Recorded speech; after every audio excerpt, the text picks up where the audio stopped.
Êxodo, capítulo 15, e o verso 26, que é o tema, o texto sugerido pela campanha. Depois nós vamos abrir no profeta Isaías. Êxodo, amém? Quem achou, diga amém? Amém. E disse: se ouvires atento a voz do Senhor teu Deus, e fizeres o que é reto diante de seus olhos, e inclinares o teu ouvido aos seus mandamentos, e guardares todos os seus estatutos, nenhuma das enfermidades porei sobre ti, que pus sobre o Egito, porque eu sou o Senhor que te sara. Dá uma cutucada na pessoa que está do teu lado e diga para ele: o Senhor nos sara. Agora abre aí o livro do profeta Isaías, no capítulo 53 e o verso 4. Vamos ler dois versículos, verso 4 e verso 5, no capítulo 53 do profeta Isaías.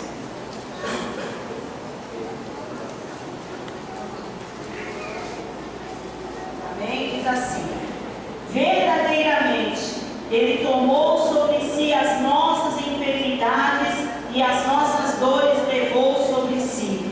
E nós o reputamos por aflito, ferido de Deus e oprimido. Mas Ele foi ferido pelas nossas transgressões e moído pelas nossas iniquidades. O castigo que nos traz a paz estava sobre Ele, e pelas suas pisaduras, todos juntos, fomos sarados. Quem pode adorar a Deus por isso?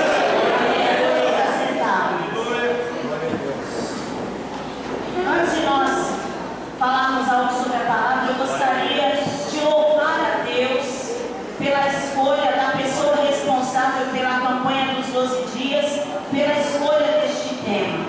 E louvar a Deus mais ainda pela sensibilidade do nosso pastor em acolher este tema para o nosso ano de 2015. Porque em meio a tantas aflições, em meio a tantas adversidades, muralhas gigantes a serem derrubadas na nossa frente, quando nós adentramos dentro da casa de Deus, este lugar que foi escolhido para que eu e você estivéssemos aqui para sermos abastecidos, e nós adentramos este lugar e deparamos com o Senhor dizendo para nós: não tenham medo, eu sou o teu Deus. E não é eu sou o teu Deus assim como nós ouvimos aí em tantos lugares.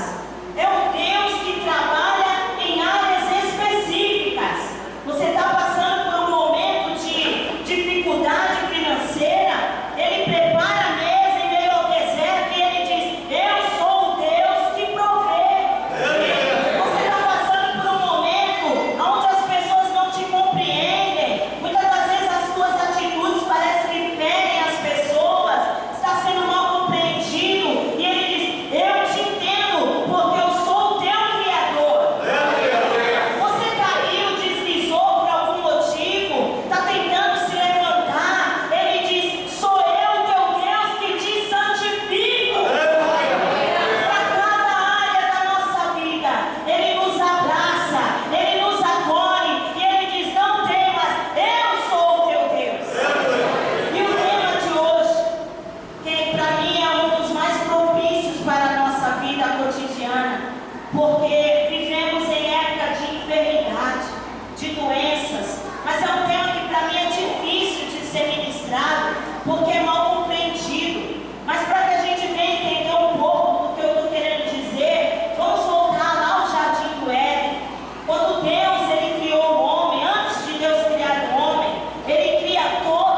Deus.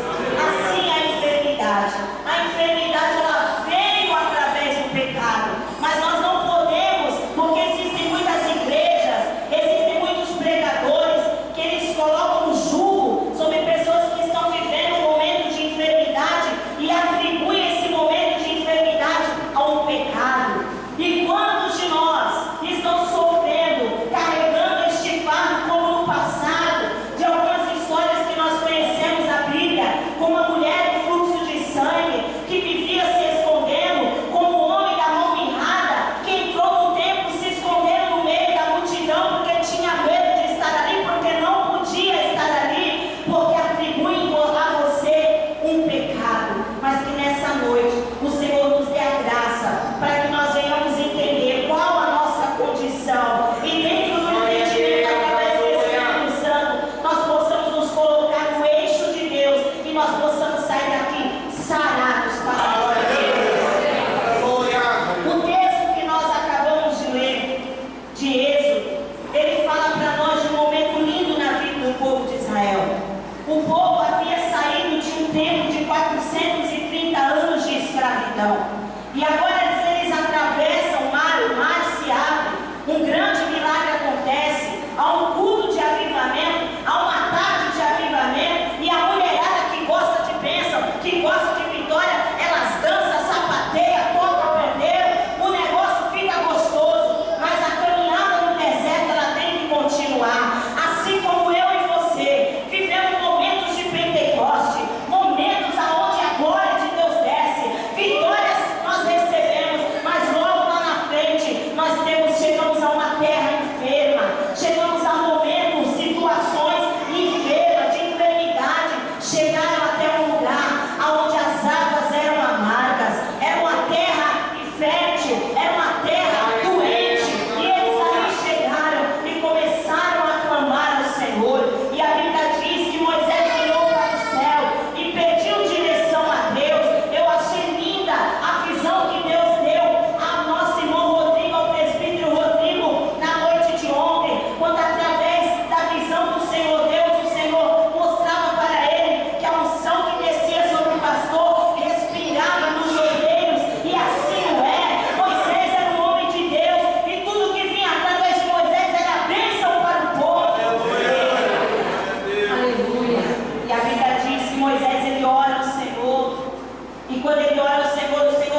A irmã Sara, ela estava aqui, ela ministrava no Ministério de Louvor, e ela dizia: você acha que Deus não está te vendo, mas aonde você estiver, o Senhor está te vendo. A Bíblia diz que Deus, Ele passa os olhos sobre os fiéis da terra.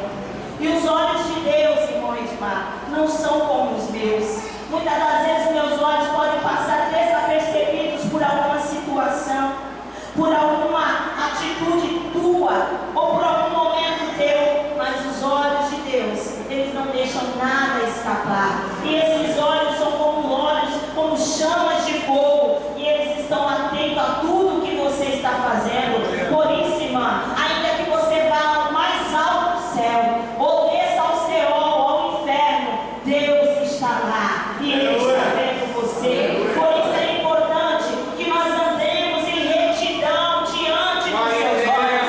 Davi pecou, Davi errou, mas depois dele ter pecado, dele ter errado, porque Davi era um homem segundo o coração de Deus, porque ele nunca cometia o mesmo erro duas vezes. Era um homem segundo o coração de Deus, porque pecou, porque errou, porque era homem, porque era carne, mas não adulterou duas vezes. Por quê? Porque ele sabia que tinha olhos olhando para ele, e ele orava: Deus, dá-me um coração puro. Ensina-me a andar em retidão à tua presença. Não é fácil, irmão. Viver em santidade exige de você esforço, dedicação, renúncia, muitas das vezes até isolamento, para você viver em santidade. E ele diz: se vocês fizerem o que é reto aos olhos do Senhor, inclinares os teus ouvidos aos seus mandamentos. Sabe o que é inclinar? É se debruçar. Se debruçar aos mandamentos, às ordenanças do Senhor. Entender: eu não quero, mas eu vou fazer, porque eu quero me inclinar ante a tua vontade. Se inclinar aos mandamentos do Senhor e guardar todos os seus estatutos. Guardar. A Bíblia diz que Davi, ele falou: eu escondi a tua palavra no meu coração, porque eu não quero pecar mais contra ti. Nós temos que guardar tudo que nós ouvimos, tudo que nós aprendemos, tudo que nós lemos lá no Gênesis, na escola bíblica dominical. Guarde a palavra do Senhor, porque quem fizer tudo isso, quem ouvir atento a voz do Senhor, quem prestar atenção. Um dia eu estava aqui na igreja e eu olhei, a Raquel estava conversando. Quando eu cheguei em casa, eu perguntei para ela, falei: Raquel, quando você está falando, você gosta que as pessoas falem por cima de você? Ela falou: não, isso é falta de educação. Eu olhei para ela e falei: você é mal educada? Ela falou: eu não faço isso. Eu falei assim: quando Deus está falando lá em cima, porque quando a pregador está pregando, é Deus falando, você está falando junto com outra pessoa outras coisas. Nós devemos ter reverência, estar atentos à voz de Deus. Mas é uma criança, mas é de pequeno, irmã. É de pequeno que nós aprendemos no caminho do Senhor, e ainda depois de grande, nós não sairemos do caminho dele. E aprendendo a reverenciar esta casa, este lugar, a obedecer os nossos líderes, a honrar o nosso ministério, os nossos pastores. Nós temos que aprender. E é de pequeno, não é depois de velho, não. Porque muitas das vezes nós deixamos para ensinar os nossos filhos. Deixa ele criar maturidade, e quando amadurece já está encascado, cheio de mania, cheio de esquisitice. Mas hoje o Senhor diz: aprenda e ensine o teu filho a estar atento à voz do Senhor.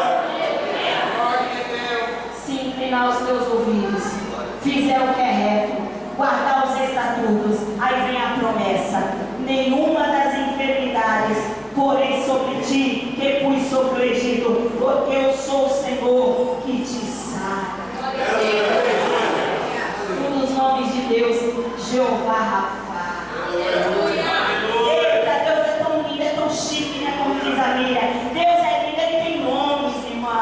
Jeová Nissi, Senhor é a nossa bandeira. Jeová Jireh, Deus Senhor. Qual é o Jeová que tu precisa na tua vida?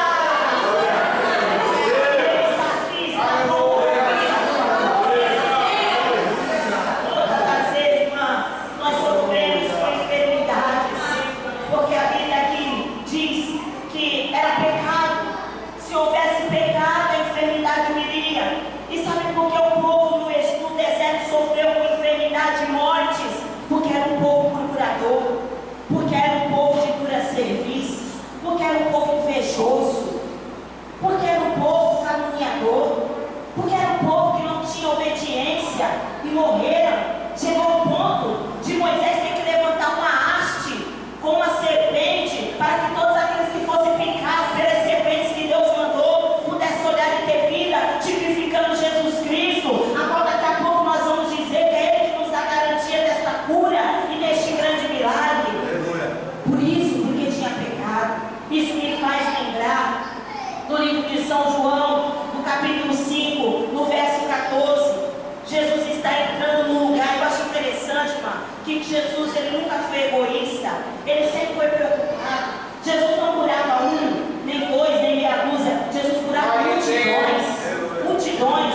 Ele não conseguia entrar em determinado lugar e não curar. Se Jesus entrasse hoje no CREA aqui, né, lá é o Hospital Modelo, não ia ficar ninguém, porque Jesus, ele exalava a cura, exalava a unção, exalava, irmão. Mas naquele dia, ele queria provar e mostrar para um homem a importância dele. Jesus entrou num lugar chamado Tanque de Betesda. Ali era um lugar de doentes, ali era o CREA, era um Hospital Modelo. E Jesus entrou, e a Bíblia diz que aquele homem estava ali há 38, eu não sei quantos anos aquele homem tinha, se ele tinha 60, 70, a Bíblia diz que ele estava ali há 38 anos, e estava ali presenciando milagres, presenciando curas, já tinha visto muita gente sair dali curado. Olha, a coisa mais triste que tem é você estar esperando alguma coisa, e gente que chegou depois de você receber e você continuar ali. Tem que ter uma graça muito grande para permanecer naquele mesmo lugar, aguardando o teu dia chegar. E aquele homem, ele teve essa graça, e Jesus entrou naquele lugar. E quando Jesus entrou ali, foi em direção daquele homem, e ele disse: que queres que eu te faça? Será que Jesus não sabia? A Bíblia diz que Jesus já sabia quanto tempo ele estava ali. O Senhor está te vendo, ele sabe quanto tempo você está esperando. Mas ele perguntou: o que queres que eu te faça? Interessante, mas aquele homem já estava tão cheio de tanta gente que recebia e não se importava com ele, que ele já vai dando justificativa. Mas vai um, e quando eu vou, o outro que tem uma enfermidade. Não estou perguntando nada disso. Eu tenho uma ordem para você hoje. Levanta dessa cama e anda.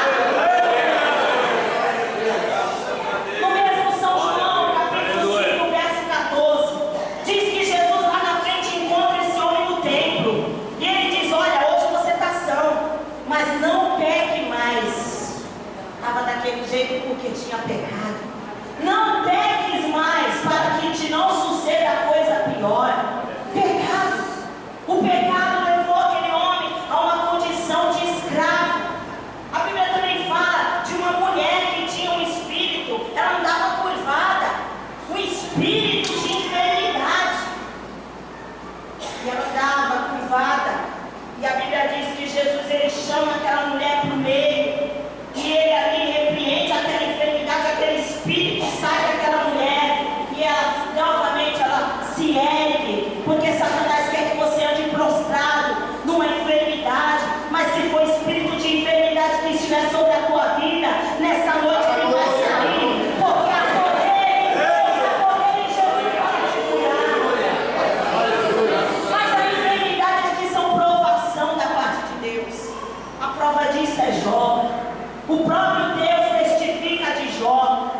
Viste o meu servo Jó? Satanás, atrevido, enxerido, entrou numa reunião que não foi convidado. E quando ele estava lá, Deus, ele chegou para ele e falou: olha, viste o meu servo Jó? Ele é fiel, ele é temente, ele é justo. Deu uma lista. Também o camarada come bem, veste bem, é rico, tem uma família abençoada. Então vai, diabo, faz o que tu quiser. Eu estou apostando, né? De uma maneira similar. Quem sabe que eu estou falando para você apostar, não, está repreendido. Eu estou colocando tudo, porque eu sei que Jó vai permanecer fiel. Aleluia! Diz, irmã,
E a Bíblia diz, irmã, que Jó foi acometido de tumores. Jó fedia, irmã. Jó não comia. Jó gemia. Não dormia. Ele se coçava com um caco de telha e os pedaços da carne de Jó saíam. Todavia Jó não blasfemou. Não murmurou. Jó se manteve, como eu estava conversando com a minha hoje. Parece que a prova, ela nos ajuda, nos aproxima de Deus.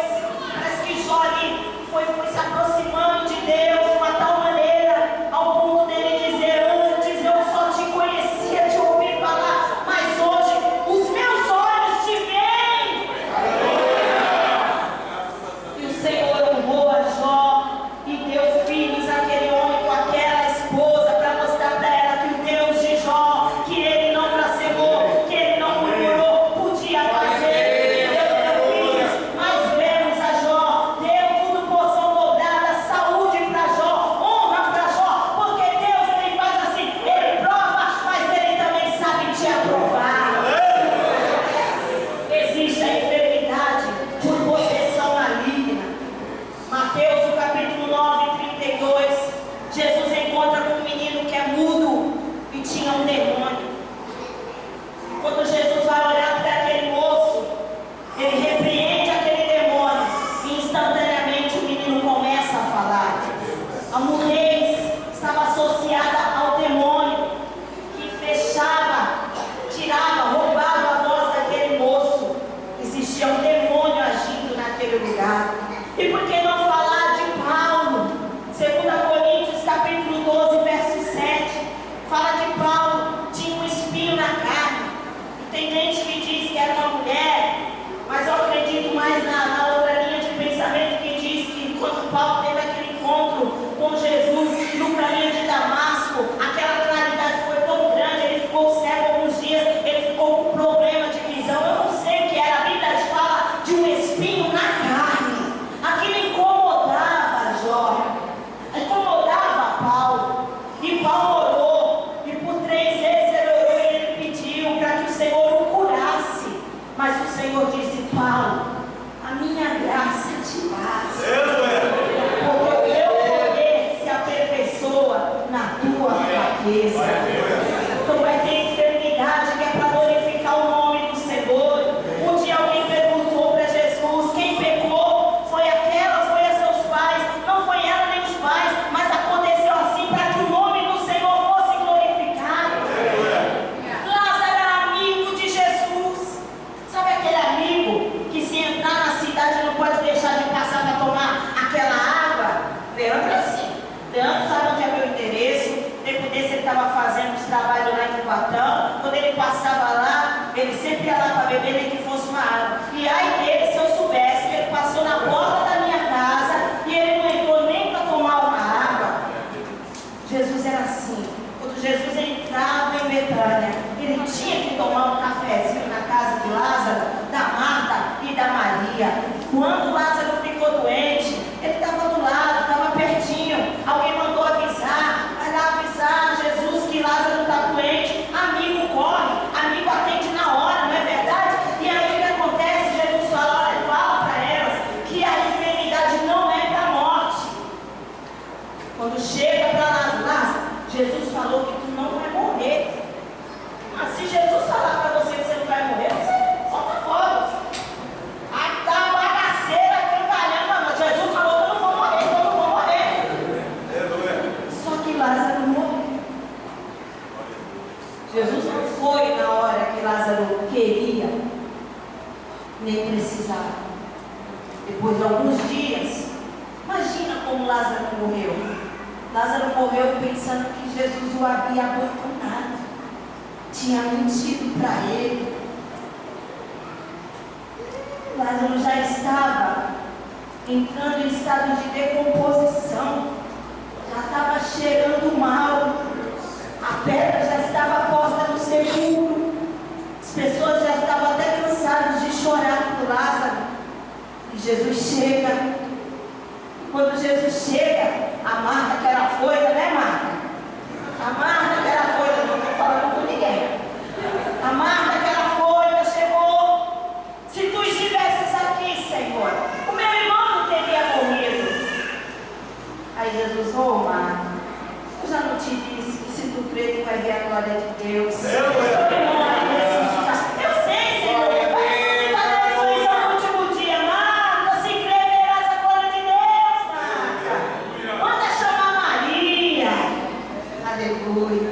Quando Maria chega, fala as mesmas palavras de Marta. Senhor, de uma maneira diferente, né, irmã? Tem maneiras e maneiras de falar com Jesus. Às vezes você fala com a pessoa a mesma coisa, só que você fala de uma maneira diferente. O negócio não é o que você fala, é como você fala. Se você falar de uma maneira agressiva, ignorante, você pode matar a alma do teu irmão. Mas se você descer o açoite com óleo, a pessoa apanha dando risada, irmão. O negócio é como vai falar, tem que ter a graça, tem que ter a unção. Senhor, se não estivesse aqui, meu irmão não teria morrido. Onde está ele, Maria? Levaram Jesus e a Bíblia diz que Jesus chorou. Não precisava nem chorar, irmão, porque ele já sabia que Lázaro ia voltar, mas ele ali sentiu a dor da separação. E ele falou: tira a pedra, tiraram a pedra. Lázaro está não sei nem aonde, irmão. Lázaro está podre, Lázaro está fedendo. Mas de repente ele diz: Lázaro, sai para fora. Em algum lugar, Lázaro ouviu a voz do amigo. E a morte teve que dar um jeito de colocar tudo que tinha sido tirado de volta. Lázaro veio amarrado, sai fora, desatar e deixar ele.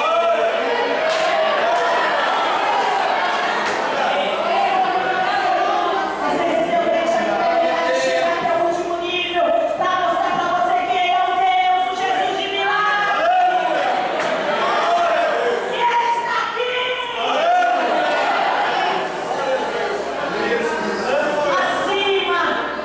Acima da provação, acima do diabo, acima de todas as coisas está o nosso Senhor e Salvador Jesus Cristo, que levou sobre si as nossas enfermidades, as nossas dores, e ele, o castigo que nos traz a paz estava sobre ele, e pelas suas pisaduras, aquelas chicotadas que Jesus levou, que arrancaram pedaços de carne dele, era para que eu e você hoje tivéssemos saúde.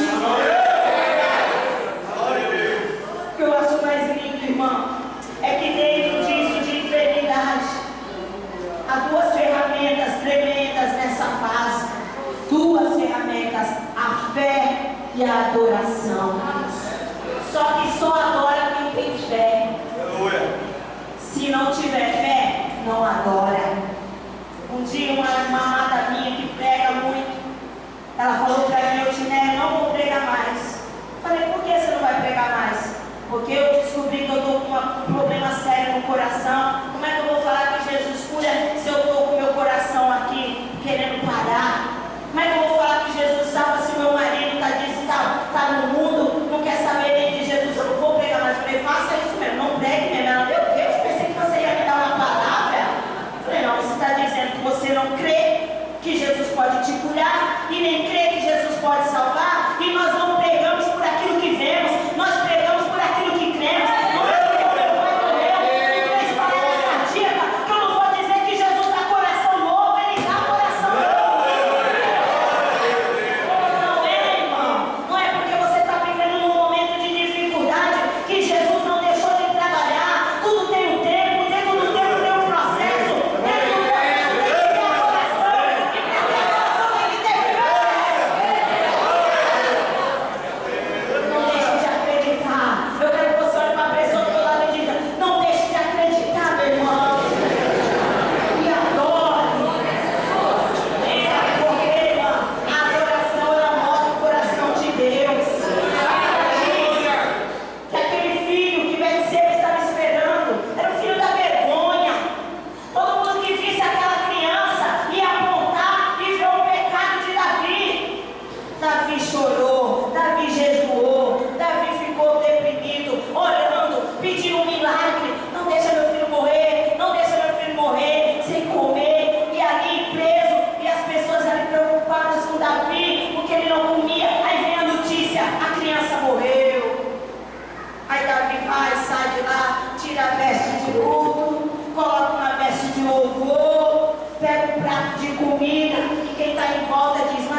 Davi parou de comer, Davi estava chorando. A criança morreu, ele vai comer, vai festejar. Aleluia, só quem crê. Aleluia. Só quem conhece sabe adorar a Deus em momentos de dificuldade. Depois o Senhor honra com aquela mesma mulher, Betseba.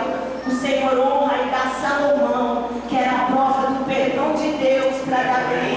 Eu quero te dizer uma coisa, irmã. Você só vai viver, só vai vencer esse momento que você está vivendo quando você aprender a crer em Deus e a adorar.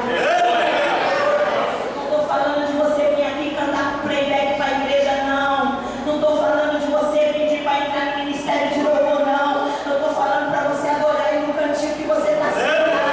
Eu não estou falando para você adorar para alguém ver. Estou falando para você adorar no teu íntimo com Deus. Adorar a Deus na tua casa. Adorar a Deus no teu trabalho. Honrar o nome dele onde você trabalha. Honrar o nome dele por onde você passa. Aonde você pisar, as pessoas dizer: ali vai uma mulher de Deus. Ali vai um homem de Deus. Ali vai um profeta.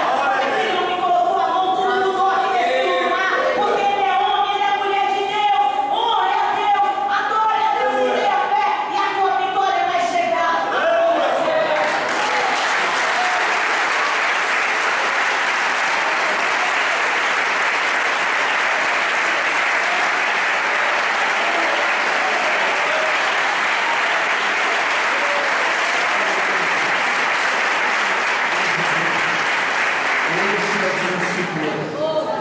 Esse é o Deus que tem derramado graça sobre as nossas